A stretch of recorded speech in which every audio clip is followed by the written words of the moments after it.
प्यारे प्यारे बच्चों, मोलर द्रव्यमान क्या होता है? एक मोल पदार्थ का ग्राम में द्रव्यमान मोलर द्रव्यमान कहलाता है। एक मोल पदार्थ क्या होता है? एक मोल पदार्थ की मात्रा है। मान लो मेरे पास 12 मार्कर पेन है। कितने मार्कर पेन है? 12। पेन की इस मात्रा को हम क्या बोलते हैं? एक दर्जन। एक दर्जन मतलब 12 पेन। एक दर्जन गुलाब जामुन मतलब 12 गुलाब जामुन। वस्तुओं की संख्या 12 है तो उसे हम एक दर्जन बोलते हैं। इसी तरह जब किसी पदार्थ में कणों की संख्या 6.023 इंटू 10⁻23 होती है, जब किसी पदार्थ में इतने सारे कण होते हैं तो इस मात्रा को एक मोल कहा जाता है।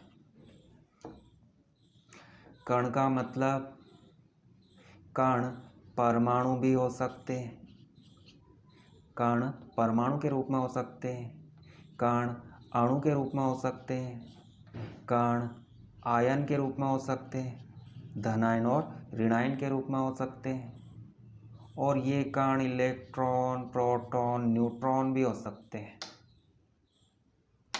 एक मोल सोडियम, इसका मतलब यहाँ पर सोडियम परमाणु के रूप में, तो इसका मतलब होता है 6.023 इंटू 10⁻23 सोडियम परमाणु। सोडियम परमाणु। एक मोल H2O, यहाँ पर H2O अणु है तो इसका मतलब है 6.023 इंटू 10⁻23 H2O अणु, जल के अणु।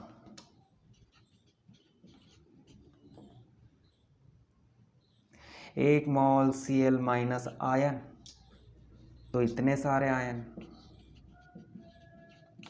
एक मोल इलेक्ट्रॉन, तो इतने सारे इलेक्ट्रॉन।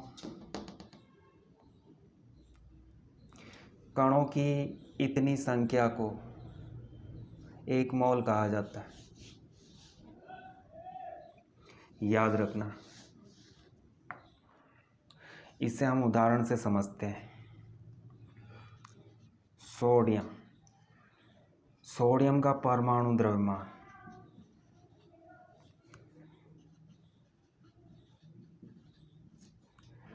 23 AMU होता है। यह एक परमाणु का द्रव्यमान है। मान लो हमारे पास एक मोल सोडियम है, तो एक मोल का द्रव्यमान क्या होगा? एक मोल का मतलब 6.023 इंटू 10⁻23 सोडियम के परमाणु। इतने सारे परमाणुओं का द्रव्यमान। एक परमाणु के द्रव्यमान को इस संख्या से मल्टीप्लाई करते हैं।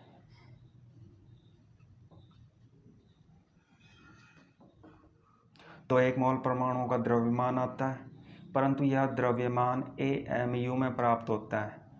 हम ग्राम में निकालना चाहते हैं। किस में निकालना चाहते हैं? ग्राम में। बहुत ही सरल है। 6.023 इंटू 10⁻23। यहाँ से इस AMU को हटा देते हैं, और AMU का मतलब क्या होता है? 1.66 इंटू 10⁻⁻24 ग्राम। एक AMU का मतलब इतने ग्राम होता है। तो यहाँ से AMU को हटा देते हैं और उसके स्थान पर इसे लिखते हैं, और तीनों को मल्टीप्लाई करते हैं। इस 23 को हम आगे लिख देते हैं, इसे बाद में मल्टीप्लाई करेंगे। पहले इस संख्या और इस संख्या को मल्टीप्लाई करते हैं। 6.023 1.66 10 की घात 23 और 10 की घात -24। इन दोनों को मल्टीप्लाई करते हैं तो 10 की घात 23, 10 की घात -24, तो यहाँ पर क्या आता है 10 की घात -1। इसे हम नीचे लिख देते हैं तो 10 की घात का चिन्ह बदल जाता है, प्लस में हो जाता है और +1 लिखने की आवश्यकता नहीं। इसको मल्टीप्लाई करते हैं। जब इन दोनों को मल्टीप्लाई करते हैं तो लगभग 1 आता है। लगभग ऐसी संख्या प्राप्त होती है जिसका मान लगभग 1 होता है और इस 1 को 23 से मल्टीप्लाई करते हैं तो 23 ग्राम आता है। परमाणु द्रव्यमान छोटा होता है और मोलर द्रव्यमान बड़ा होता है। यह एक परमाणु का द्रव्यमान है और यह 1 मोल परमाणु का द्रव्यमान है। इतने सारे परमाणुओं का द्रव्यमान है ग्राम में। तो यह बड़ी मात्रा है और यह छोटी मात्रा है, परंतु इन दोनों में एक समानता है, दोनों के नंबर समान है। परमाणु द्रव्यमान और मोलर द्रव्यमान दोनों संख्यात्मक रूप से बराबर होते हैं, मतलब संख्याएं समान होती हैं। किसी भी तत्व के परमाणु का मोलर द्रव्यमान निकालना चाहते हो तो ये कैलकुलेशन करने की आवश्यकता नहीं है।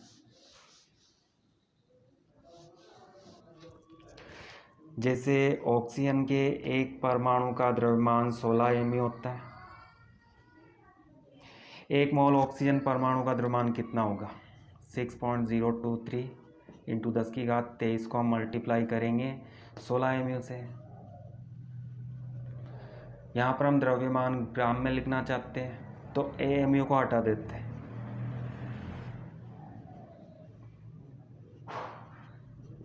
इस AMU के स्थान पर हम लिखते हैं 1.66 इंटू 10 की पावर -24 ग्राम।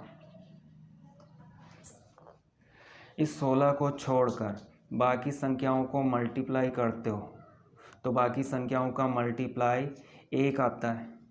16 को छोड़कर बाकी संख्याओं को हम गुणा करते हैं ना तो 1 आता है, लगभग 1 आता है। और फिर इन दोनों को मल्टीप्लाई करते हैं तो 16 ग्राम आता है। परमाणु द्रव्यमान मोलर द्रव्यमान संख्यात्मक रूप से बराबर होते हैं, मतलब इनकी संख्याएं एक समान होती हैं, तो आपको कैलकुलेशन करने की आवश्यकता नहीं है। ऑक्सीजन का परमाणु द्रव्यमान 16 mU है तो ऑक्सीजन के 1 मोल का द्रव्यमान कितना होगा? 16 ग्राम। इसी को कहा जाता है मोलर द्रव्यमान। अणु की बात करते हैं। ऑक्सीजन का ये अणु है, इस एक अणु का आणविक द्रव्यमान कितना होगा?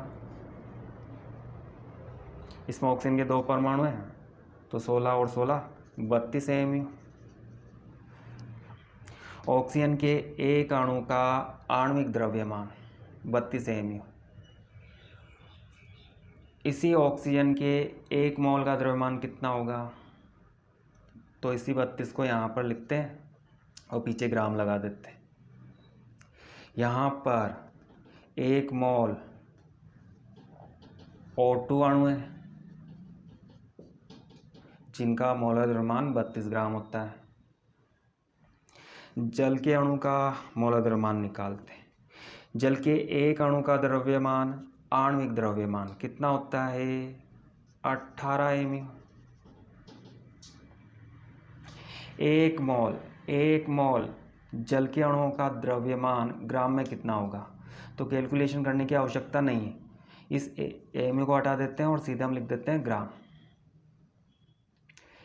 यह जल के एक अणु का द्रव्यमान है, याद रखना, और यह जल के 6.023 इंटू 10 की घात 23 अणुओं का द्रव्यमान है। इतने सारे अणुओं का मतलब 1 मोल